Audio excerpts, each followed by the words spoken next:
एकीकडे मराठा आरक्षणाला मिळालेल्या स्थगितीमुळे मराठा समाजामध्ये रोष आहे, तर दुसरीकडे रोष दूर करण्यासाठी सारथीसाठी 130 कोटी तर अण्णासाहेब पाटील महामंडळासाठी 400 कोटी रुपयांची तरतूद या ठिकाणी करण्यात आली आहे।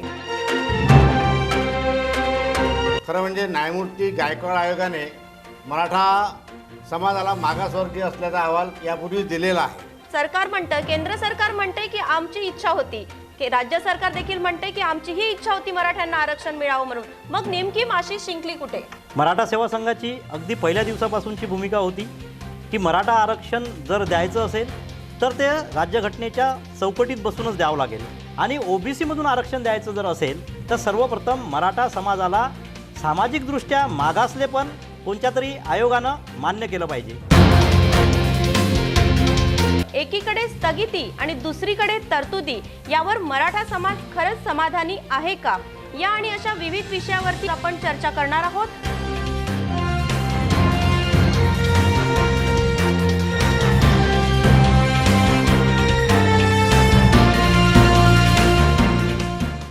नमस्कार, मी क्षिप्रा मांडकर। आरसीएनच्या सर्व प्रेक्षकांचं मराठा आरक्षण या विषयावरील चर्चेत स्वागत आहे। एकीकडे मराठा आरक्षणाला मिळालेल्या स्थगितीमुळे मराठा समाजामध्ये रोष आहे, तर दुसरीकडे मराठा समाजाचा हा रोष दूर करण्यासाठी मंत्रिमंडळाने विशेष अशा तरतुदी केल्या आहेत। तब्बल 9 निर्णय या ठिकाणी झालेले असून या बैठकीत ईडब्ल्यूएसच्या सवलती मराठा विद्यार्थ्यांना मिळण्यासाठी काही आर्थिक तरतुदी देखील केल्या गेल्या आहेत। सारथीसाठी 130 कोटी तर अण्णासाहेब पाटील महामंडळासाठी 400 कोटी रुपयांची तरतूद या ठिकाणी करण्यात आली आहे। अशा काही भरीव तरतुदी मराठा समाजासाठी राज्य सरकारने केल्या आहेत। हा असा महत्त्वपूर्ण निर्णय नुकताच झालेल्या मंत्रिमंडळाच्या बैठकीत घेण्यात आलेला आहे। मात्र एकीकडे स्थगिती आणि दुसरीकडे तरतुदी यावर मराठा समाज खरंच समाधानी आहे का? या आणि अशा विविध विषयावरती आज आपण चर्चा करणार आहोत आणि या चर्चेमध्ये सहभागी होण्यासाठी आज आरसीएनच्या स्टुडिओमध्ये सहभागी झालेले आहेत मराठा सेवा संघाचे पदाधिकारी श्री अरविंद गावंडे आणि श्री सचिन चौधरी। आपणा दोघांचंही आरसीएनच्या स्टुडिओमध्ये मनपूर्वक स्वागत आहे। या चर्चेत सहभागी झालेले श्री अरविंद गावंडे हे मराठा सेवा संघाचे प्रदेश उपाध्यक्ष असून सेवानिवृत्त उपअभियंता सार्वजनिक बांधकाम विभाग अमरावती येथून झालेले आहेत। तर विद्यमान संचालक आणि माजी अध्यक्ष जिजाऊ कोऑपरेटिव्ह बँकेचे ते आहेत। यासोबतच ते अध्यक्ष आहेत अमरावती विभाग अर्बन कोऑपरेटिव्ह बँक अमरावतीचे असोसिएशनचे। सोबतच आपल्यासोबत सहभागी झालेले श्री सचिन चौधरी हे देखील सार्वजनिक बांधकाम विभाग या ठिकाणी अभियंता असून जिजाऊ सृष्टीचे ते सचिव आहेत आणि मराठा सेवा संघाचे ते विभागीय अध्यक्ष देखील आहेत। अशा या रोकठोक चर्चेमध्ये आरसीएनच्या आजच्या या मराठा आरक्षण विषयावरील चर्चेमध्ये श्री अरविंद गावंडे आणि सचिन चौधरी आज सहभागी झालेले आहेत। अरविंदजी, मला आपल्याला प्रश्न विचारावंसं वाटतं की मराठा आरक्षणाला मिळालेल्या स्थगितीमुळे आणि यासाठी राज्य सरकारच जबाबदार आहे अशी सर्वत्र टीका आहे, काय सांगाल आपण? होय, बरोबर आहे। अगदी रास्त टीका आहे ही। सुप्रीम कोर्टामध्ये या याचिकेत राज्य सरकार हे गैरअर्जदार आहे, म्हणजेच रिस्पॉन्डंट आहे आणि त्यामुळे मराठा आरक्षणाविरुद्ध याचिकाकर्त्यांनी ज्या आक्षेप लावलेले आहेत ते कसे चुकीचे आहेत ते पटवून देण्याची जबाबदारीसुद्धा राज्य सरकारची आहे। तत्कालीन आणि विद्यमान राज्य सरकार म्हणजे खरं म्हणजे न्यायमूर्ती गायकवाड आयोगाने मराठा समाजाला मागासवर्गीय असल्याचा अहवाल यापूर्वी दिलेला आहे आणि त्यानुसार तत्कालीन सरकारने SCBCमध्ये असे वेगळे गट करण्यापेक्षा त्याला जर समजा मराठा समाजाला ओबीसीमध्ये जर टाकलं असतं तर हा प्रश्न आला नसता। आणि दुसरा मुद्दा असा आहे की गायकवाड आयोगाचा हा संपूर्ण अहवाल जवळपास तो 1500 पानाचा अहवाल आहे। तो अहवाल सुप्रीम कोर्टामध्ये वाचण्याची वेळच त्याला अपुरी राहिलेली आहे। त्याच्यामुळे काय झालं की त्या 2 तासामध्ये त्या व्हर्च्युअल कोर्सच्या याच्यामध्ये तो पूर्ण अहवाल त्याचा वाचला गेला नाही आणि त्यामुळे झालं असं की सरकारतर्फे नॅचरली हे मांडण्यामध्ये कमी पडलेले आहे आणि हे नक्कीच झालं आहे की बाबा या विषयामध्ये विद्यमान आणि जुनं सरकार हे दोन्ही कमी पडले आहेत। मराठा समाजाला आता आरक्षण मिळणार नाही जोपर्यंत सर्वोच्च न्यायालयाची ही स्थगिती उठणार नाही।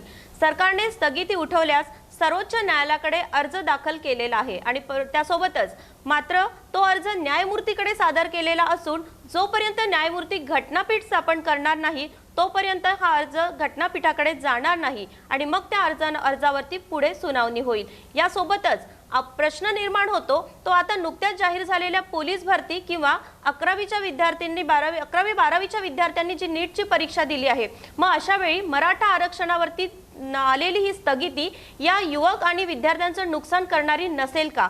सोबतच मराठा आरक्षणाला मिळालेल्या स्थगितीसाठी राज्य सरकार जबाबदार आहे असेही आता या ठिकाणी नुकतंच आपल्याला अरविंद गावंडे यांनी सांगितलेलं आहे। तर युवक आणि विद्यार्थ्यांची होणारं नुकसान वरती सुद्धा समाजाने आणि सरकारने दोन्ही विचार करायला पाहिजे। अशा या मराठा आरक्षणावरती निर्माण झालेली ही स्थगिती सगळ्यांना संभ्रमात टाकणारी असून या संदर्भात मराठा सेवा संघाची काय भूमिका आहे? सचिनजी, आपण काय सांगाल? मराठा सेवा संघाने 1990 पासून म्हणजे मराठा सेवा संघाच्या स्थापनेपासून मराठा आरक्षण हा प्राधान्याने घेतलेला विषय आहे। मराठा सेवा संघाची अगदी पहिल्या दिवसापासूनची भूमिका होती की मराठा आरक्षण जर द्यायचं असेल तर ते राज्यघटनेच्या चौकटीत बसूनच द्यावं लागेल। आपल्या सर्वांना माहीत आहे राज्यघटनेमध्ये आरक्षणाकरता 3 कलम आहेत, कलम 340, 341 आणि 342। त्यातील 340वे कलम म्हणजे ओबीसी करता असलेले कलम। त्यामुळे मराठा सेवा संघाची अगदी पहिल्या दिवसाची मागणी अशी होती व आजही हीच मागणी आहे की मराठा समाजाला जर शाश्वत आरक्षण द्यायचं असेल तर त्यांना ओबीसीमधून आरक्षण द्यावं लागेल आणि ओबीसीमधून आरक्षण द्यायचं जर असेल तर सर्वप्रथम मराठा समाजाला सामाजिकदृष्ट्या मागासलेपण कोणत्या तरी आयोगानं मान्य केलं पाहिजे। महाराष्ट्रामध्ये आतापर्यंत अनेक आयोग झाले, त्या आयोगाचे वेगवेगळे निकालसुद्धा आले, मात्र जो लेटेस्ट जो अहवाल आलेला आहे तो न्यायमूर्ती गायकवाड आयोगाचा अहवाल आलेला आहे आणि या अहवालाने स्पष्टपणे सांगितलेलं आहे की मराठा समाज महाराष्ट्रामध्ये सामाजिकदृष्ट्या मागासलेला आहे। त्यामुळे मराठा सेवा संघाची जी भूमिका 1990 पासून होती तीच एक प्रकारे न्यायमूर्ती गायकवाड आयोगाने अधोरेखित केलेली आहे। खरं म्हणजे न्यायमूर्ती गायकवाड आयोगाने जेव्हा संपूर्ण महाराष्ट्रभर दौरा केला तेव्हा मराठा सेवा संघाच्या वतीने अत्यंत व्यापकरित्या या सर्व विषयाला प्रसिद्धी देण्यात आली आणि या आयोगासमोर संपूर्ण समाजाने आपण मराठे हे एक प्रकारे कुणबी आहो, मागासलेले आहो हे पटवून देण्याकरता गेल्या 150 वर्षातील वेगवेगळे पुरावे सादर करावे असे आम्ही निरोप पण दिलेले होते आणि तसे आपण अहवालात पुरावे पण सादर केलेले आहे। त्यामुळे मराठा सेवा संघाची ही भूमिका आहे की मराठा समाजाला ओबीसी मधून आरक्षण दिलं पाहिजे। सोबतच नच्चीपण जो आयोग आहे, ज्या नच्चीपण आयोगाच्या मार्फत जी 50% कॅप आहे आरक्षणाची, ती कॅप वाढवण्याची शिफारस नच्चीपण आयोगानं केलेली आहे। त्यामुळे मराठा सेवा संघाची ही सुद्धा भूमिका राहिलेली आहे की ओबीसीची जी आरक्षणाची आज 27% कॅप आहे किंवा लिमिट आहे ती वाढून साधारणतः 40% जर केली तर तामिळनाडू म्हणा किंवा पूर्वोत्तर नॉर्थ ईस्टमधले काही राज्य आहे तिथे जे 70%, 75% अशा प्रमाणे जे आरक्षण आहे त्या पद्धतीचं आरक्षण महाराष्ट्रात सुद्धा देऊ शकतं आणि मराठा सेवा संघानं अत्यंत स्पष्ट अशी भूमिका घेतलेली आहे।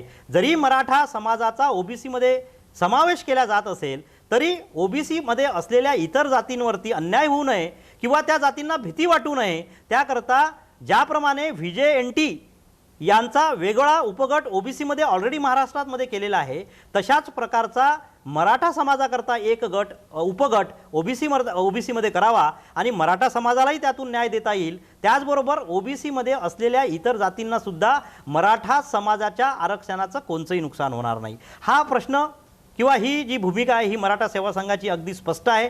सोबतच आपण जो प्रश्न विचारलेला आहे की आज जे 11वीचे प्रवेश आहे, इंजिनिअरिंगचे प्रवेश आहे, मेडिकलचे प्रवेश आहे किंवा वेगवेगळ्या भरती आहे, या भरतीमध्ये अत्यंत संभ्रम निर्माण झालेला आहे। खरं म्हणजे संभ्रमापेक्षा मी भय हा शब्द वापरेल। मराठा तरुण, मराठा विद्यार्थी, मराठा पालक अत्यंत भयग्रस्त झालेले आहे। अनेक पालकांना अशी चिंता भेडसावत आहे की काल परवापर्यंत माझ्या मुलाला एखाद्या अभ्यासक्रमात ॲडमिशन मिळेल अशी मला आशा होती किंवा माझ्या विद्यार्थ्याला, माझ्या पाल्याला एखादी नोकरी मिळेल कारण तो गेल्या 1 वर्षापासून त्या भरतीकरता प्रयत्न करत होता। मात्र या सुप्रीम कोर्टाचा आदर ठेवून सांगतोय की सुप्रीम कोर्टाच्या या स्थगितीच्या निर्णयामुळे आमच्या तोंडचा घास हिरावून घेतला आणि आमची ही पिढी नामशेष होईल का, या पिढीला नुकसान होईल का अशी भीती पालकांमध्ये निर्माण झालेली आहे।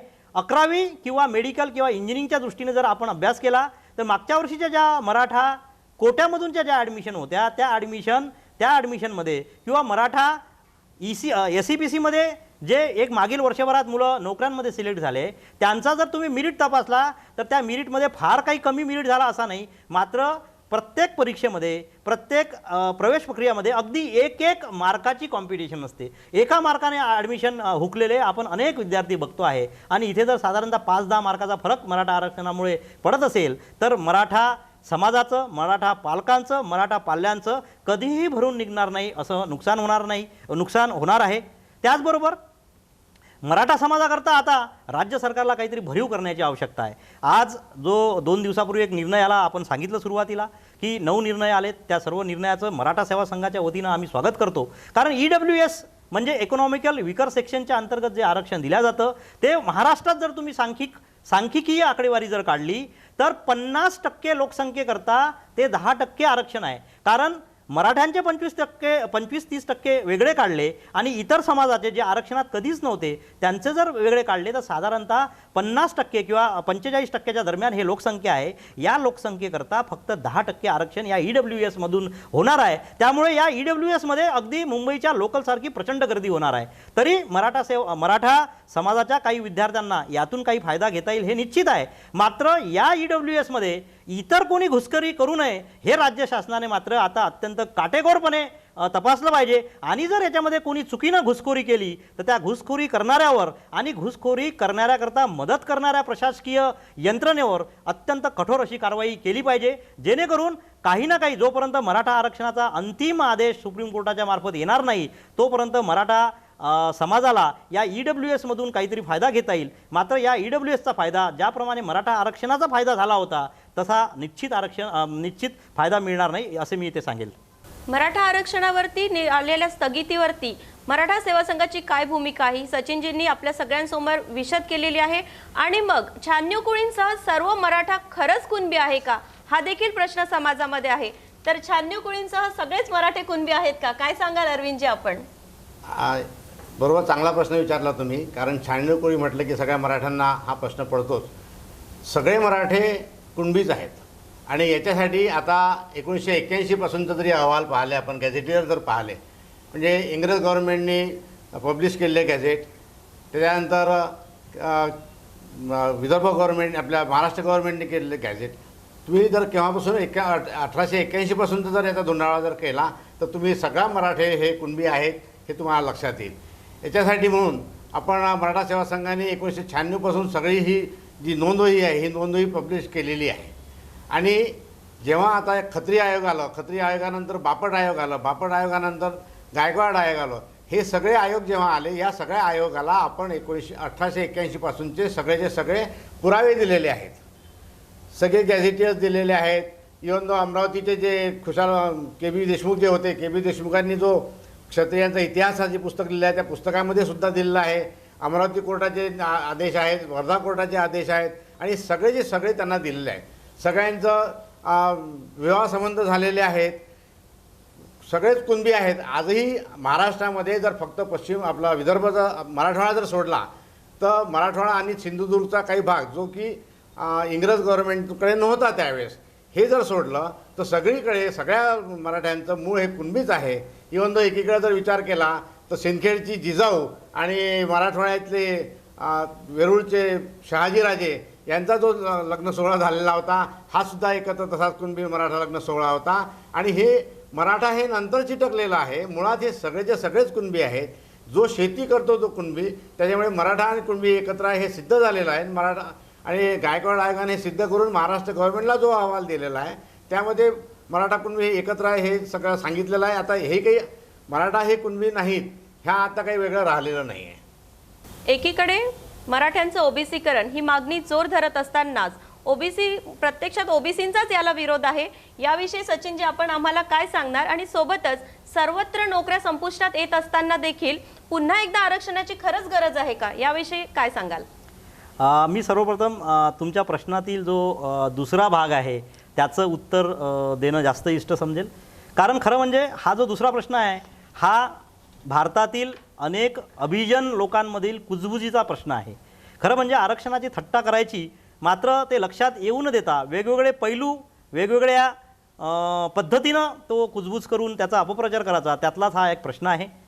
खरं म्हणजे आपण हे सगळं समजून घेतलं पाहिजे की भारतामध्ये आरक्षण 3 ठिकाणी दिलं जातं, 3 क्षेत्रामध्ये दिलं जातं: शिक्षण, नोकऱ्या आणि राजकीय. ओबीसीला किंवा मराठ्यांना राजकीय क्षेत्रात आरक्षण नव्हतं, मागणी पण नाही. मात्र शिक्षण आणि नोकऱ्या ह्या महत्त्वाचे क्षेत्र आहे ज्याच्यामध्ये आरक्षणाची गरज आहे. आपण जे म्हणताय की सरकारी नोकऱ्या संपल्या, खाजगीकरण झालं, मान्य आहे ना. मात्र बाबासाहेब आंबेडकर एकदा म्हणाले होते की प्रत्येक लोकांना ते सांगायचे की काबिल बनव. काबिल बनव म्हणजे जर तुम्हाला एखाद्या क्षेत्रात टिकायचं असेल तर त्या क्षेत्रात टिकण्याकरता जी विद्वत्ता लागते, जी बुद्धिमत्ता लागतं, जे प्रोफेशनलिझम लागतं ते तुम्ही अंगीकारलं पाहिजे. म्हणून आरक्षणाची खरी गरज आज भारतामध्ये शिक्षणामध्ये आहे.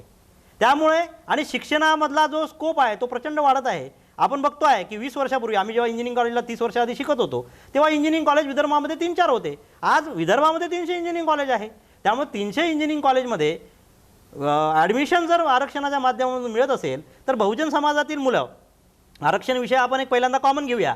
बहुजन समाजातील जे मुलं आहे म्हणजे मग ओबीसी असो, SC असो, ST असो, विजय N2 SBC असो, या सर्व समाजातील मुलं जर शिक्षणामध्ये आरक्षण असले तर ते इंजिनियर होऊ शकतील, डॉक्टर होऊ शकतील. आणि एकदा का ते इंजिनियर डॉक्टर झाले तर त्यांना सरकारी नोकरीची तशी काही गरज नाही. ते स्वतःच्या पायावर उभे राहतील, स्वतःचे व्यवसाय उभे करतील, खाजगी कंपन्यांमध्ये काम करतील. आपण बघितलेलं आहे, अनेक उदाहरणं आहे की लोक जगाच्या शेवटच्या टोकावर जाऊन सुद्धा भारताचा तिरंगा फडकवत आहे स्वतःच्या बुद्धिमत्तेनं, स्वतःच्या शिक्षणानं. त्यामुळं आरक्षणाची खरी गरज शिक्षणामध्ये आहे. म्हणून नोकऱ्या संपल्या त्यामुळे आरक्षणाची गरज नाही हा प्रश्न खरं म्हणजे एक प्रकारे ह्या आरक्षणाला डिट्रॅक्ट करण्याकरता आहे. हे सर्वप्रथम आरक्षणाच्या बद्दल जे काही कुजबूज करतात त्यांनी समजून घ्यायला पाहिजे, किंवा जे आरक्षणाचा लाभ घेतात तरी पण त्यांना हा जेव्हा प्रश्न पडतो किंवा हे पटायला लागतं त्यांनी हे समजून घेतलं पाहिजे. आरक्षणाची खरी गरज शिक्षणामध्ये आहे. अर्थात नोकऱ्यांमध्ये जे काही उपलब्ध होईल तो एक त्या समाजाचा सामाजिक विकास करण्याकरता गरजेचा आहे.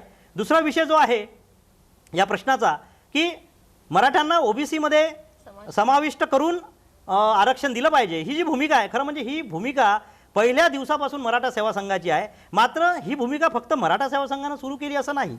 या भूमिकेचा जर तुम्ही मागील 120 वर्षापर्यंतचा जर इतिहास शोधला तर ही भूमिका खरं म्हणजे शाहू महाराजांची आहे.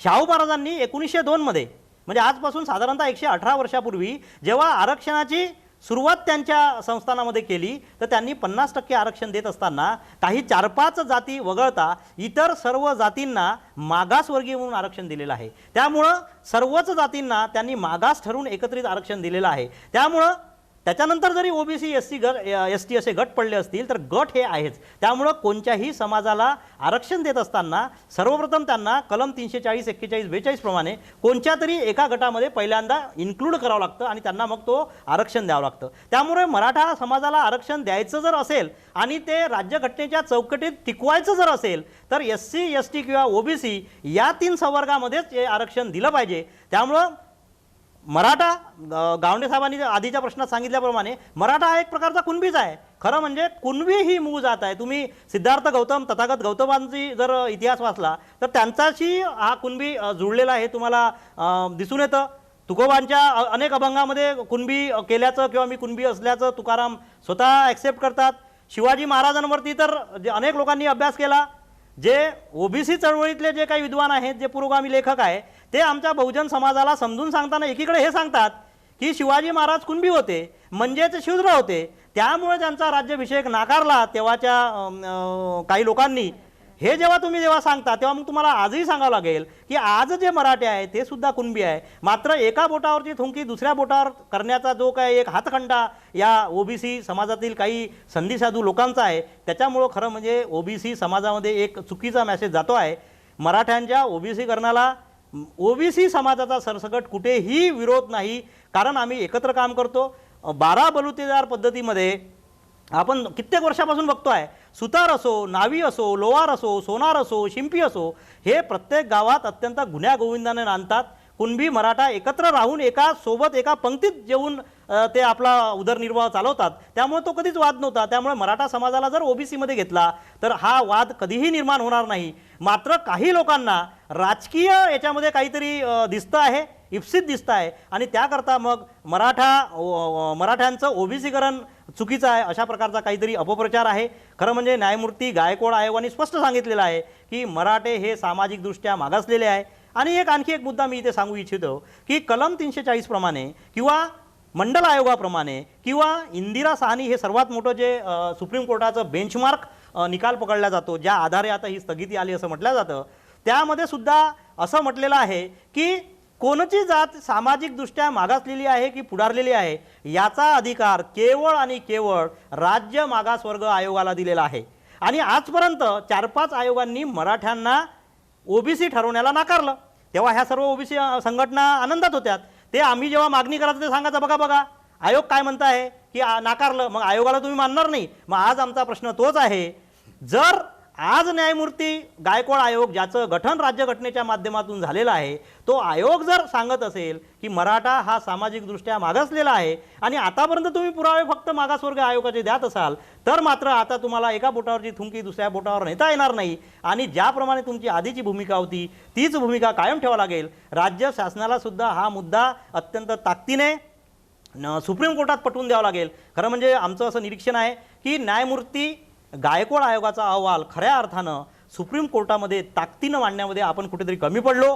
त्यामुळं ही जी कमतरता आहे ती येत्या काळात निघाली पाहिजे. म्हणूनच आमची जी भूमिका आहे, मराठा सेवा संघाची जी भूमिका आहे की मराठ्यांचं ओबीसीकरणच करून आरक्षण दिलं पाहिजे, ही भूमिका कुठेही कोणत्या समाजामध्ये वाद निर्माण करणारी नाही, ठिणगी निर्माण करणारी आहे. उलट मराठ्यांचं आरक्षणामध्ये जर प्रवेश झाला, समावेश झाला तर या आरक्षणाला बळकटी मिळेल आणि या आरक्षणाविरुद्ध आपल्या समाजामध्ये ज्या काही वेगवेगळ्या चुकीच्या मोमेंट्स आरक्षणाविरुद्ध त्या वेगवेगळ्या मोमेंटला चपराक देण्याकरता मराठा समाज एका ताकदीनं सर्व मागासवर्गीयासोबत उभा राहील.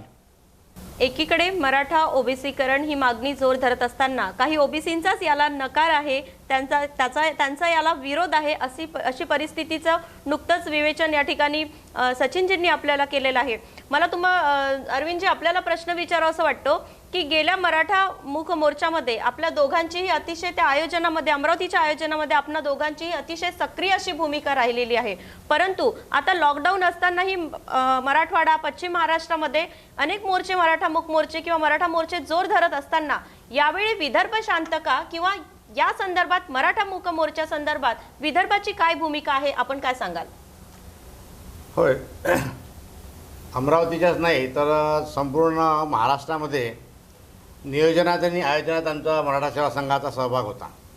खरं तर आमची भूमिका ही कॅटलिस्टची म्हणजे परिवर्तकाची होती. मोर्चामधून चुकीचं पाऊल पळू नये, जगात मराठा समाजाची या मोर्चामुळे बदनामी होऊ नये किंवा जगभरात जी काही मोर्चे निघत आहेत त्यामध्ये ही अवाढव्य आणि विक्रमी जी उपस्थिती होती त्याच्यामध्ये शिस्त राहावी याच्यासाठी आमची भूमिका होती. या मोर्चामध्ये सगळ्या संघटना सहभागी झाल्या होत्या. मराठा सेवा संघ झाला होता असं नाही, सर्व संघटना सहभागी झाल्या होत्या. त्यामुळे याचं श्रेयसुद्धा आम्ही आमच्याकडेच घेतो असं नाही आहे. या मोर्चामध्ये मराठा सेवा संघाचं श्रेय म्हणजे असं होतं की महिलांची उपस्थिती, खूप प्रचंड महिलांची उपस्थिती होती. जिजाऊवंदना, स्वामीनाथन आयोगाला इन्क्लूड केलं पाहिजे याचा एक आग्रह, शेतकऱ्यांचे प्रश्न इत्यादी प्रश्नसुद्धा हे मराठा मोर्चामध्ये, मराठा सेवा संघामध्ये इन्क्लूड केले गेले. आता अशी परिस्थिती आहे सध्या की विदर्भामध्ये याचं का हे नाही. विदर्भामध्ये मॅक्झिमम लोक सगळे कुणबी आहेत आणि कुणबी असलेले हे सगळे लोक मराठा आरक्षण, मराठ्यांना वेगळं एस.सी.बी.सी मिळालेलं आहे आणि आपण तर ओबीसीमध्ये आहोतच, त्याच्यामुळे कदाचित अजूनपर्यंत हा उठाव झालेला नाही आहे. परंतु मागच्या वेळेस असं झालं होतं की बा सगळ्या संघटनांनी मराठा मोर्चासाठी आपण एकत्र आलो होतो, तसं हे होईलच नक्की. परंतु हे होत असताना मराठा मोर्चामध्ये, क्रांती मोर्चामध्ये आपण मराठ्यांना हे ओबीसीमध्ये इन्क्लूड केलं गेलं पाहिजे याचीच मागणी करावी असं मला वाटते. आपण बघतोय की विदर्भात मराठा समाज फार कमी आहे, कारण बहुतांश जणांच्या टीसींवरती कुणबीच अशी नोंद घेतलेली आहे. त्यामुळे मराठ्यांचं जर ओबीसीकरण झालं तर इथल्या कुणब्यांचं नुकसान होणार नाही का? सचिनजी, तुम्हाला काय वाटतं? हा प्रश्न अत्यंत गमतीशीर आणि अत्यंत इतिहासाशी संबंधित आहे. आज आपण जसं म्हटलात किंवा आज विदर्भात जी परिस्थिती आहे की विदर्भात जे काही कुणबी मराठी आहे त्यातले साधारणतः 90% तरी कुणबी आहेत. म्हणजे खरं म्हणजे ते ओबीसीचा लाभ घेत आहेत आणि 5% किंवा 10% हे प्युअर मराठी असेल ज्यांना ओबीसीचा लाभ घेता येत नाही आहे. त्यामुळे तुमचा जो प्रश्न आहे की जर मराठ्यांना ओबीसीमध्ये इन्क्लूड केलं तर विदर्भातील कुणब्यांचं नुकसान होईल. जर आपण कागदोपत्री बघितलं आणि अगदी जवळ फार छोटी भूमिका घेतली तर खरंच कुणब्यांचं इथे नुकसान होईल. मात्र आपण याच्या पाठीमागे जाऊन 50-60 वर्षाचा इतिहास बघितला पाहिजे. आज इथे जे आम्ही 90% कुणबी आहो म्हणतात, ती कोणाची कृपा आहे? का बरं आम्ही कुणबी लिहिले किंवा आज प्रत्येकाच्या टीसीवर कुणबी का लिहिलेलं आहे? हे तुमची, आमची किंवा माझ्या वडिलाची, माझ्या आजोबाची कृपा नाही. ही कृपा खरं म्हणजे भारताचे पहिले कृषी मंत्री आणि हरित क्रांतीचे जनक डॉक्टर पंजाबराव उपाख्य, पंजाबराव देशमुख यांची आहे. डॉक्टर पंजाबराव देशमुख नसते तर आज विदर्भात सुद्धा 70% समाज हा टीसीवरती मराठा राहिला असता आणि अत्यंत मागासलेल्या परिस्थितीत राहिला. आज आमच्यासारखे लोक म्हणजे 4 पिढ्यांआधी मराठा असताना पंजाबराव देशमुखांचं ऐकून आमच्या पंजोबांनी त्यांच्या डॉक्युमेंटेशनवरती कुणबी केलं आणि आज आम्ही ओबीसी झालं आणि ओबीसीचा फायदा आम्हाला मिळालेला आहे. त्यामुळं आम्ही मूळतः मराठेच होतो. मात्र पंजाबराव देशमुखांनी आम्हाला ज्या पद्धतीनं समजून सांगितलं, कारण 1952च्या दरम्यान जेव्हा संविधानाची एक संकल्पना सुरू होती, जेव्हा मांडणी सुरू होती, तेव्हा त्या चर्चेमध्ये डॉक्टर पंजाबराव देशमुख त्या घटना समितीचे सदस्य असल्यामुळे सातत्यानं चर्चेला उपस्थित राहायचे, चर्चा करायचे, प्रश्न मांडायचे. त्यावेळेस त्यांच्या असं लक्षात आलं होतं की कालांतराने, काही कालखंडाने मराठा समाजाला ओबीसीमध्ये स्थान मिळणार नाही. म्हणून माझा विदर्भातील किमान जो पंजाबरावांचं विदर्भांमध्ये मोठं काम होतं, त्यामुळे विदर्भातील माझा कुणबी समाज नागवला जाऊ नये आणि गांजवल्या जाऊ नये याकरता आजपासूनच मी समाजाची व्यवस्था केली पाहिजे. याकरता डॉक्टर पंजाबराव देशमुखांनी गावोगावी जाऊन सर्व मराठ्यांना, तेव्हाच्या मराठ्यांना समजून सांगितलं की अरे मराठा मनवणं बंद करा आणि स्वतः तुम्ही कुणबी लावा. ते मग तुकारामांचे दाखले द्यायचे. आपण प्रत्येक कुणब्याच्या घरात तुकारामचा फोटो असतोच. जर तुमचा जिथे तुम्ही त्याला गुरु मानता, जेव्हा या तुकारामांना तुम्ही श्रेष्ठत्व देता, किमान त्याच्या अभंगाचा दाखला घेऊन तरी तुम्ही कुणबी लिहा. आणि मग अनेक लोकांनी, 90% लोकांनी कुणबी लिहायला सुरुवात केली. म्हणून खरं म्हणजे आज इथं जे कुणबी झालेले आहे ती भाऊसाहेब पंजाबरावांची कृपा आहे. म्हणून आम्ही आता जर विचार करत असू की आम्ही मराठ्यांच्या ओबीसीकरणाला समर्थन दिलं तर इथल्या कुणब्यांचं नुकसान होईल, तर खरं म्हणजे आम्ही हे डॉक्टर पंजाबराव देशमुखावरती केलेला अन्याय असेल. कारण तुम्ही प्रत्येकाचं उदाहरण घ्या. इथल्या प्रत्येक कुणबी समाजाच्या कुटुंबानं फक्त एक उदाहरण स्वतःकरता घ्यावं. त्यानं आठवावं की माझा किमान एक नातेवाईक तरी मराठा आहे की नाही. मी सांगतो 100% असे कुटुंब आहे. मी 99% म्हणत नाही, 100% या विदर्भात असे कुटुंब आहे त्यांचा किमान एक नातेवाईक मराठा आहे. मग आपल्याच नात्यातला एक मराठा ओबीसीमधून जर उपेक्षित राहत असेल तर याच्यात काय मोठा आनंद आलेला आहे. आपण एक भाकर, आपली ही जी 12 बलुतेदार ज्या ही होती सिस्टीम होती, त्या सिस्टीममध्ये आपली अशी भूमिका होती, जेव्हा पावसाळ्यामध्ये अन्नधान्य राहायचं नाही तेव्हा आपले कोठारं, त्याला पेव म्हणायचे, आपले पेव आपले वाडवडील, आपले आजोबा फोडायचे आणि मजुरांना, गरिबांना वाटायचे.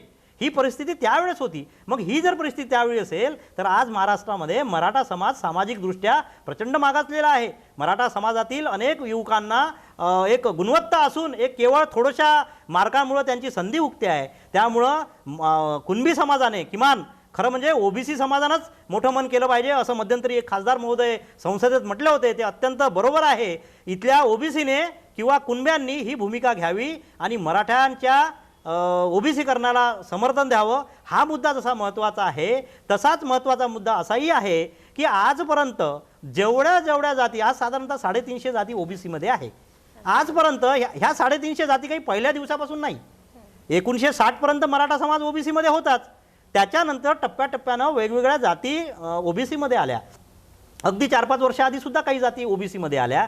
तर ती वेगवेगळ्या जाती ओबीसीमध्ये येत असताना त्या एकतर आयोगाच्या शिफारसीनं आल्या किंवा शिफारसी विना आल्या. ज्या शिफारसीनं आल्या त्याच्याबद्दल आमचं म्हणणंच नाही. मात्र ज्या शिफारसी शिवाय आल्या त्यांच्यावरही कधी कुणब्यांनी, ओबीसीतील इतर जातींनी आक्षेप घेतला नाही.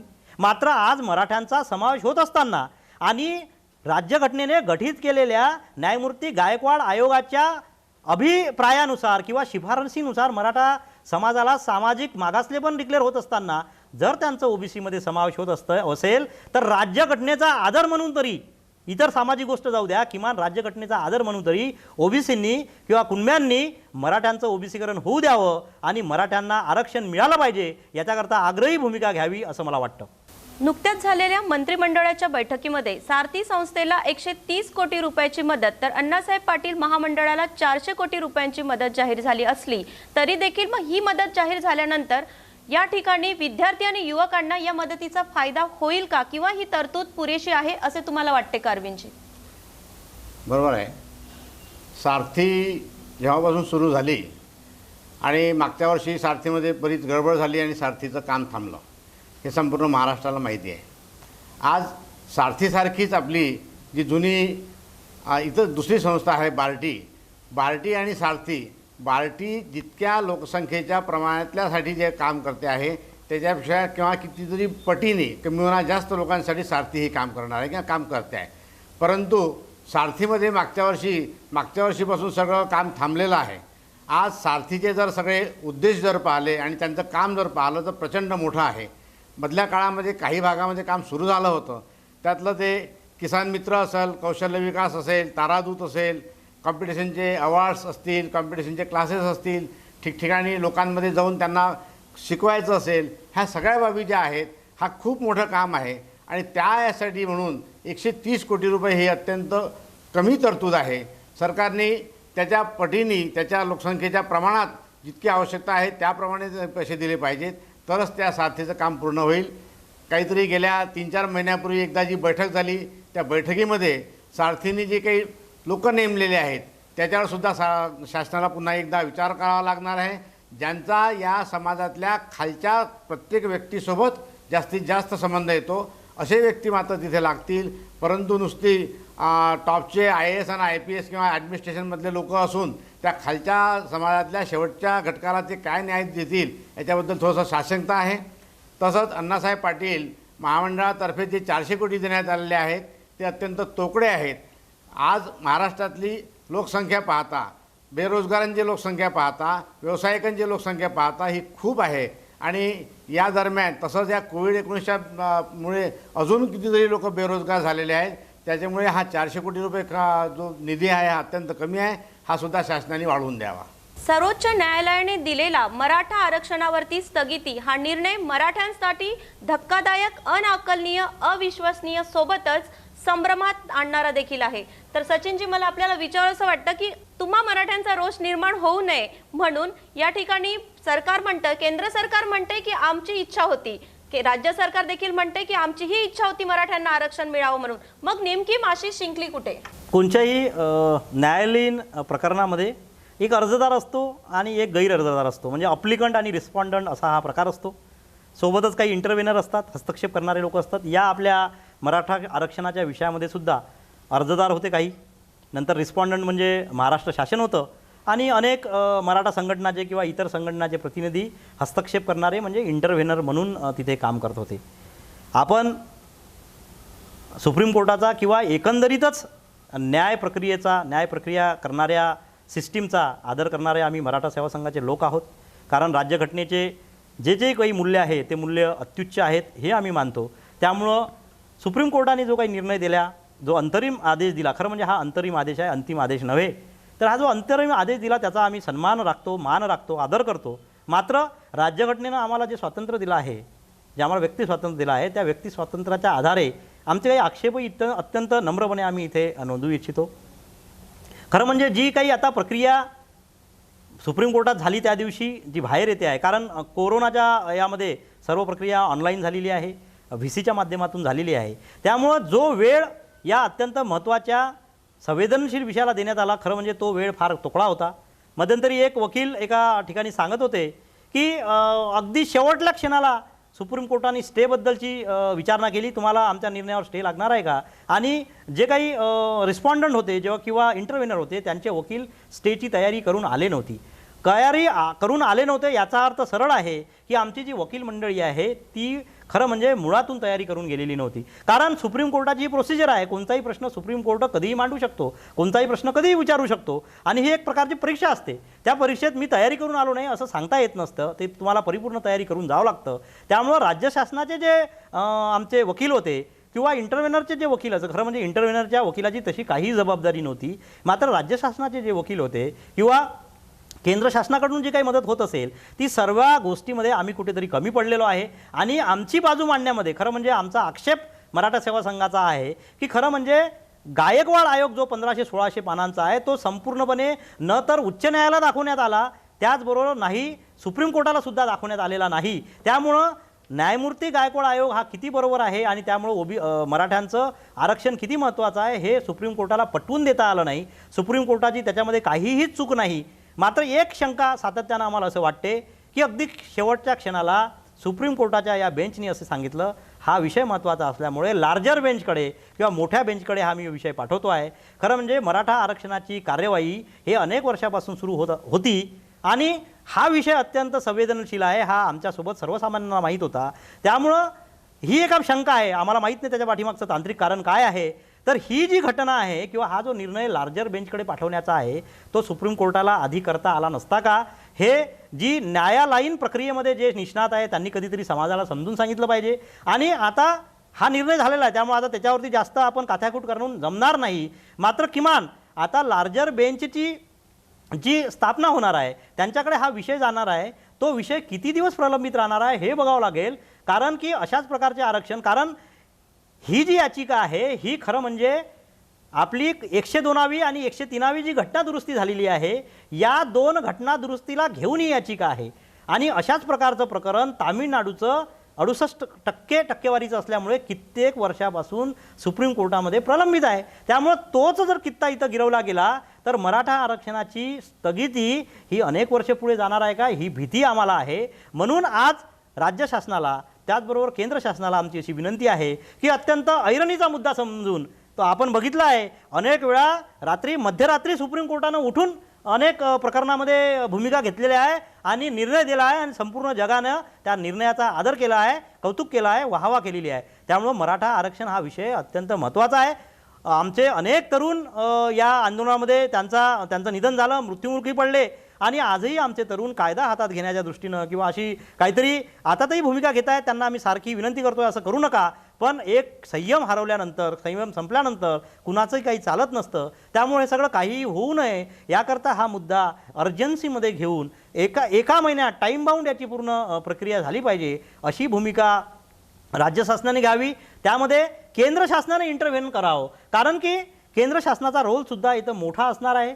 कारण आम्ही जी मागणी करतो की जर कॅपिंगवरती जर समजा सुप्रीम कोर्ट आग्रही असेल की 50%च्या वर जाता येत नसेल तर केंद्र शासनानं नच्चीपणा आयोगानं जो अहवाल दिला आहे की 50%च्या वर आपल्याला आरक्षण कसं देता येऊ शकतं, तर ती मांडणी सुप्रीम कोर्टामध्ये केंद्र शासनाने करावी. आणि ती मांडणी केल्याने केवळ मराठा आरक्षणाचा तिढा सुटणार नसून भारतामध्ये 28 राज्यामध्ये जे 50%च्या पेक्षा जास्त आरक्षण आहे आणि तिथल्या ज्या वेगवेगळ्या याचिका सुप्रीम कोर्टामध्ये किंवा तेथील हायकोर्टामध्ये प्रलंबित आहे त्या सगळ्या याचिकांचा निपटारा एका दिवसात होणे शक्य आहे. म्हणून या दृष्टीनं सुद्धा केंद्र शासनानं प्रयत्न करावा.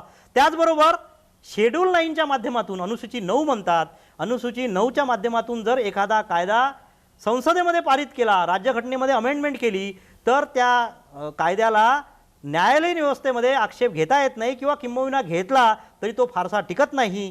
तामिळनाडूच्या प्रकरणामध्ये सर्व विरोधक आणि सत्ताधारी तामिळनाडूचे एकत्र आले आणि त्यांनी तेथील 68% आरक्षणाची मागणी एकत्रितरित्या संसदेला केली. संसदेच्या सर्व खासदारांना विश्वासात घेऊन शेड्यूल 9मध्ये तो तामिळनाडूचा कायदा टाकला. त्यामुळे हा मराठ्यांना ओबीसीमध्ये घ्यायचं आणि 27चं 40% करायचं आणि 40%मुळे जे आरक्षण वाढणार आहे त्या आरक्षणाचा एक कायदा करून शेड्यूल 9मध्ये टाकायचं आणि केंद्र शासनानं बहुमत असल्यामुळं तो मान्य करायचा, असा सुद्धा एक चांगला पर्याय उपलब्ध आहे. त्यामुळं राज्य शासन, केंद्र शासन आणि आमच्या महाराष्ट्रातील व देशात असलेले सर्व राजकीय पक्ष यांनी जर मराठा समाजाचा प्रश्न हा आपला प्रश्न आहे असं समजून जर मनात आणलं तर याला सोडवायला फार वेळ लागणार नाही असं मला वाटतं. सचिनजी, आपण सांगत आहात की ही स्थगिती येण्यामागे वकील पुरेशी तयारी करून गेलेले नाहीत. मला तुम्हाला विचारायचं वाटते की ज्या केसची बाजू मांडण्यासाठी अगदी कपिल सिब्बल, विजयसिंह थोरात किंवा पटवादिया, रफिक दादा आणि अभिषेक मनु सिंघवी यासारखे दिग्गज वकील होते, यासोबतच शासनाचे देखील काही दिग्गज वकील असताना केवळ 2 तास हा युक्तिवादासाठी देण्यात आला होता, याविषयी तुम्ही काय सांगाल? न्यायालयामध्ये कोणत्याही प्रकरणाची जी बाजू मांडणारे वकील असतात, आपण त्यांना कधी चांगले वकील असले तर निष्णात वकीलसुद्धा म्हणतात. निष्णात वकील म्हणजे काय, खरं म्हणजे हे पहिलं आपण समजून घेतलं पाहिजे. निष्णात वकील म्हणजे त्यांच्या दिलेली जी माहिती आहे ती माहिती कायदेशीर पद्धतीने न्यायालयाला समजून सांगणे, त्याला वेगवेगळे संदर्भ देणे, जुन्या केसेसचा त्याला संदर्भ देणे आणि आपली बाजू स्ट्रॉंग करणे, असं खरं म्हणजे वकिलांचं काम असतं. आपण जे नावं घेतले खरंच मोठे वकील आहे भारतातले, अनेक केसेसमध्ये त्यांचा दबदबा राहिलेला आहे आणि अनेक केसेसमध्ये त्यांच्या मांडणीमुळे अनेकदा फायदा पण झालेला आहे, हे आपण सगळेजण जाणतो आहे. मात्र या आरक्षणामध्ये आम्ही जे पहिल्यापासून सांगतो आहे की आम्ही जो डेटा द्यायचा होता तो डेटा देण्यामध्ये वकिलांना जो डेटा द्यायचा होता तो डेटा देण्यामध्येच आम्ही कुठेतरी कमी पडलो आहे. मी एक तुम्हाला साधं उदाहरण सांगतो की समजा एखादा निष्णात वैमानिक आहे आणि त्या वैमानिकाला बिघाड झालेलं विमान दिलं तर खरंच तो चांगल्या पद्धतीनं चालू शकेल का? अजिबात नाही. त्यामुळं जर त्या निष्णात वैमानिकाची जर आपल्याला चाचणी घ्यावायची असेल, त्याचा निष्णातपणा आहे की नाही बघायचं असेल तर त्याला एक चांगल्या प्रकारचं आपल्याला विमान द्यावंच लागेल. तुम्ही बिघाड झालेलं विमान दिलं तर त्या विमान कुठेतरी कोसळणार आहे. त्याच पद्धतीनं मराठा आरक्षणाचा झालेला आहे. मराठा आरक्षणाच्या विषयामध्ये 102वी आणि 103वी ही घटनादुरुस्ती होत असताना जो डेटा आपल्या वकील मंडळींना द्यायला पाहिजे होता, खरं म्हणजे न्यायमूर्ती गायकवाड आयोगाचा जो अहवाल आहे तो संपूर्णच्या संपूर्ण जो या वकील मंडळींना समजून द्यायला पाहिजे होता तो खरं म्हणजे आम्ही देऊ शकलो नाही. खरं म्हणजे वकील आणि डेटा यांच्यामध्ये एक मध्ये दुवा असतो, त्याला आम्ही इंटरप्रिटर म्हणतो, की जी माहिती आहे ती माहिती वकिलाला समजून सांगण्याकरता जो मधला काही जो मार्ग असतो तो इंटरप्रिटर असतो. येथील काही सामाजिक संस्था, सामाजिक संघटना मराठा आरक्षणाकरता कित्येक वर्षापासून कार्यरत आहे. अनेक संघटनेतील अनेक कार्यकर्त्यांनी आपले जीव गमावलेले आहे.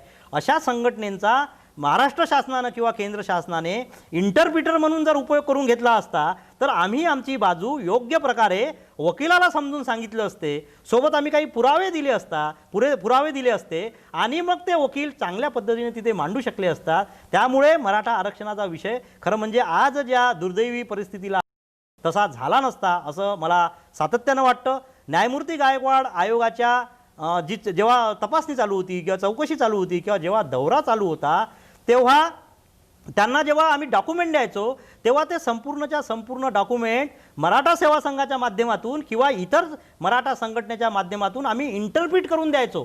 एखाद्याची लग्नपत्रिका असेल, आपल्या अमरावतीला मराठा या आरक्षणाकरता किंवा ACBC करता गायकवाड आयोग आलं असताना आम्ही अमरावती जिल्ह्यातील अशा काही जोडप्यांच्या लग्नपत्रिका दिल्या की मुलगी मराठा, मुलगा कुणबी आणि लग्न होऊन 20 वर्ष झालं, 30 वर्ष झाले आणि ते म्हणाले हे पत्रिका कशाला दिली. आता जर त्यांना समजावून सांगितलं नसतं तर त्यांना समजलं नसतं, म्हणून आम्ही त्यांना इंटरप्रेट करून सांगितलं, सर हे लग्न अरेंज मॅरेज आहे, लव्ह मॅरेज नाही, नात्या गोत्यातून झालेलं लग्न आहे आणि या दोन्ही जणांची तुम्ही जात बघा, एखाद्याची मराठा आहे, एखाद्याची दुसऱ्याची कुणबी आहे आणि जर हा रोटी बेटी व्यवहार होत असेल याचाच अर्थ मराठा आणि कुणबी एक आहे. हे जेव्हा त्यांना इंटरप्रेट करून सांगितलं तेव्हा त्याला पटलं आणि मराठा आरक्षणाकरता जो न्यायमूर्ती गायकवाड आयोगाचा जो अहवाल आहे त्या अहवालामध्ये या सर्व गोष्टी आलेल्या आहे. म्हणून सांगायचं तात्पर्य असं की कोणतीही गोष्ट एक चांगल्या पद्धतीने जर आपण इंटरप्रेट करून सांगितली असती वकिलाला नव्हे, आजही ती वेळ गेलेली नाही, ते जर आपण इंटरप्रेट करून सांगू शकलो तर येणाऱ्या काळामध्ये मराठा आरक्षणाला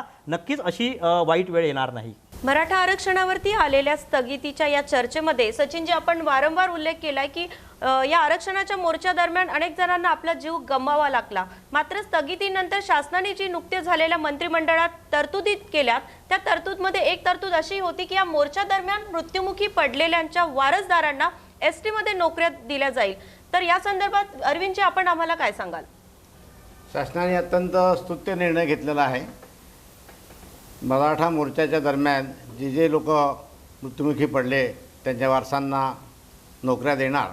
परंतु माझा प्रश्न असा आहे की ह्या नोकऱ्या फक्त एस टी डिपार्टमेंटमध्येच का? आज STची काय हालत आहे हे संपूर्ण महाराष्ट्राला माहिती आहे. STची हालत अत्यंत वाईट आहे. म्हणजे उद्या हे ST महामंडळ जर समजा याला डुबायला लागलं तर मग या लोकांनी कुठे जायचं?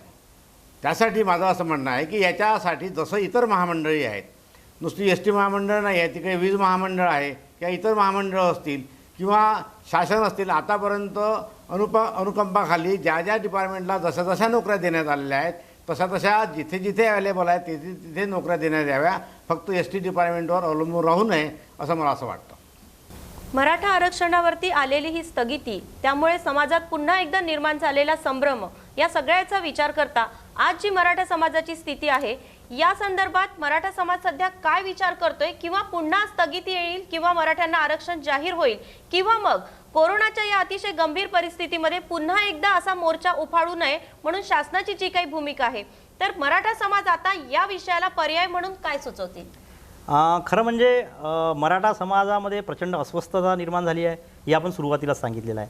घराघरामध्ये रडारड सुरू झाली असं म्हटलं तरी अजिबात अतिशयोक्ती नाही. कारण की घाटापिंडावर आलेला जो भाग होता तो आपल्या हातून जातो आहे, ही अत्यंत दुःखाची परिस्थिती प्रत्येक कुटुंबामध्ये निर्माण झालेली आहे.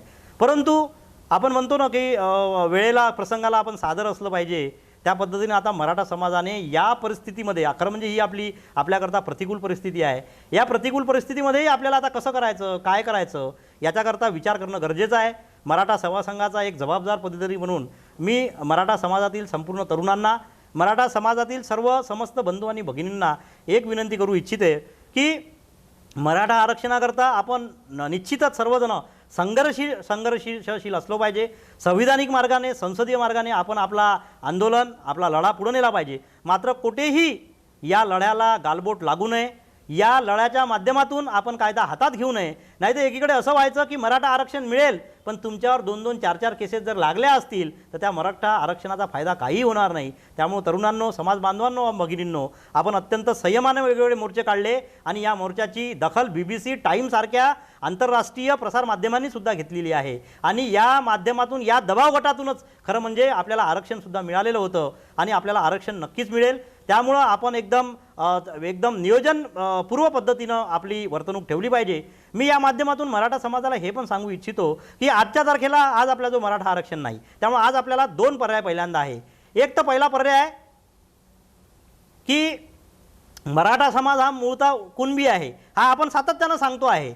अनेक लोकांनी गेल्या 10 वर्षामध्ये आपला जुने दस्तावेज शोधले आणि कुठंतरी त्यांना कुणबी नोंद सापडली आणि त्याच्यावरून त्यांनी OBC करून घेतलं, कुणबी करून घेतलं आणि OBC सवलतीचा फायदा घेतला. मराठ्यांमध्ये किमान 20-30% लोक असं असतील की ज्यांचा 50 वर्षापूर्वीचा, 100 वर्षापूर्वीचा दस्तावेज आजही उपलब्ध आहे.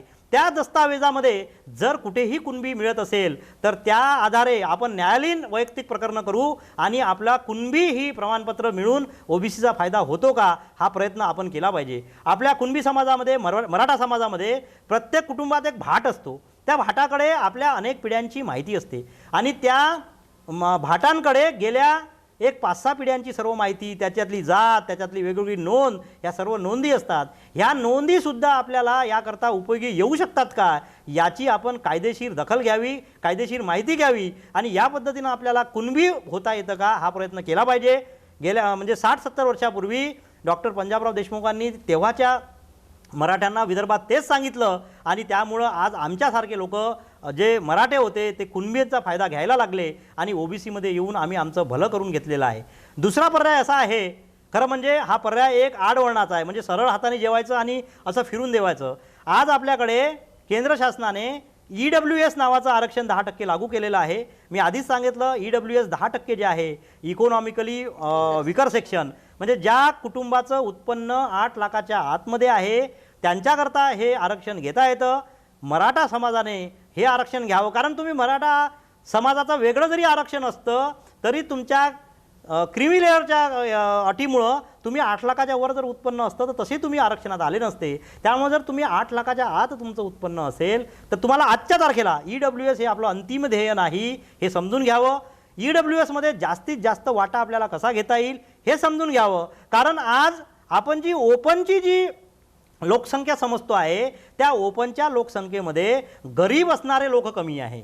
त्यामुळं मराठा समाजामध्ये जे गरीब आहे किंवा 8 लाखाच्या आतमध्ये आहे त्या लोकांना या EWSचा भरपूर फायदा होऊ शकतो आणि ह्या 10%तील मॅक्सिमम वाटा जर आपण आपल्या पदरात पाडून घेतला तर आपला समाजात काही ना काहीतरी फायदा होईल आणि शिक्षणामध्ये, नोकऱ्यांमध्ये याचा निश्चित फायदा होईल. नाहीतर अनेक विद्यार्थ्यांनी ज्यांनी मागच्या वर्षी काही ॲडमिशन घेतला त्यांना यावर्षी जर फी भरता आली नाही तर त्यांना शिक्षणसुद्धा अर्ध्यावर सोडवण्याची वेळ, अत्यंत दुर्दैवी वेळ येऊ शकतोय. त्यामुळं सर्व मराठा समाजाला विनंती आहे की त्यांनी एकतर कुणबी होण्याकरता प्रयत्न करावं, होत असेल तर ते आपल्याला काही डॉक्युमेंट शोधावे किंवा EWSमधून जर आपला फायदा होत असेल तर EWSचा जास्तीत जास्त फायदा आपण आपल्या पदरात पाडून घ्यावा. मात्र हे सर्व होत असताना आपण सतत सजग असलं पाहिजे. आपले डोळे आता 24 तास उघडे ठेवण्याची गरज आहे. मराठा आरक्षणाबद्दल सुप्रीम कोर्टात काहीतरी याचिका सुरू आहे आणि आपल्याला त्याचं काय घेणं देणं, काहीतरी याचिकेचा निर्णय झाल्यानंतर आपल्याला फायदा होईल हे झाल्यापेक्षा किंवा असा विचार केल्यापेक्षा या याचिकेमधून मराठ्यांना आरक्षण कसं मिळेल याच्याकरता मला काही करता येतं का, माझी काय जबाबदारी आहे ही आता प्रत्येक मराठा समाजाच्या व्यक्तीनं समजून घेणं गरजेचं आहे. म्हणून मराठा सेवा संघाची जी भूमिका आहे की मराठ्यांचं ओबीसीकरण झालं पाहिजे, ही भूमिका आपण शांततेनं समजून घ्यावी. मराठा सेवा संघाने याबाबत अनेक पुस्तिका, अनेक लेख प्रकाशित केलेले आहे. हे एक पुस्तक मध्यंतरी प्रकाशित झालं आहे, मराठा म्हणजे ओबीसीकरण मराठ्यांचं हाच एक शेवटला पर्याय उपलब्ध राहिला का, किंवा मराठा आरक्षण म्हणजे काय, अशा प्रकारचे अनेक पुस्तकं आपण प्रकाशित केलेले आहे. या सर्व पुस्तकांमध्ये, लिटरेचरमध्ये, मुलाखतींमध्ये, व्हिडिओमध्ये मराठा आरक्षणाच्या संबंधित सर्व डेटा आहे. मात्र सर्व समाज बांधवांनी या सर्व सिस्टीममध्ये, या सर्व प्रक्रियेमध्ये स्वतः स्वयंस्फूर्तीनं सहभागी व्हावं आणि राज्य शासनावर आणि केंद्र शासनावर एक प्रकारचा दबाव निर्माण करावा. जर आम्हाला आरक्षण मिळालं नाही तर तुम्ही आमचे प्रतिनिधी आहात का नाही, हा प्रश्न आम्ही येणाऱ्या काळात तुम्हाला निश्चितपणे विचारणार आहोत. ही जर भूमिका आपण ठेवली तर मला असं वाटते मराठा आरक्षण आपल्या पदरात पडायला फार मोठा प्रश्न उद्भवणार नाही.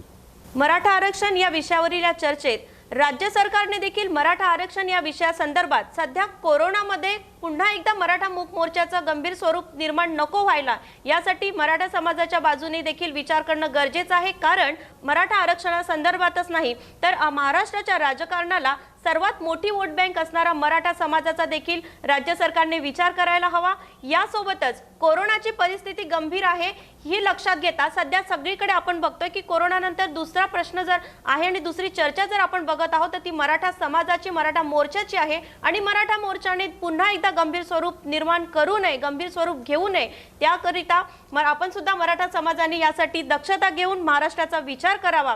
यासोबतच या अतिशय महत्त्वपूर्ण चर्चेमध्ये मराठा आरक्षण या चर्चेत आपण दोघांनीही सहभाग घेतला, त्यामुळे आरसीएनच्या वतीने मी आपल्या दोघांचेही आभार मानते. जय जिजाऊ. जय जिजाऊ, जय जिजाऊ, जय जिजाऊ.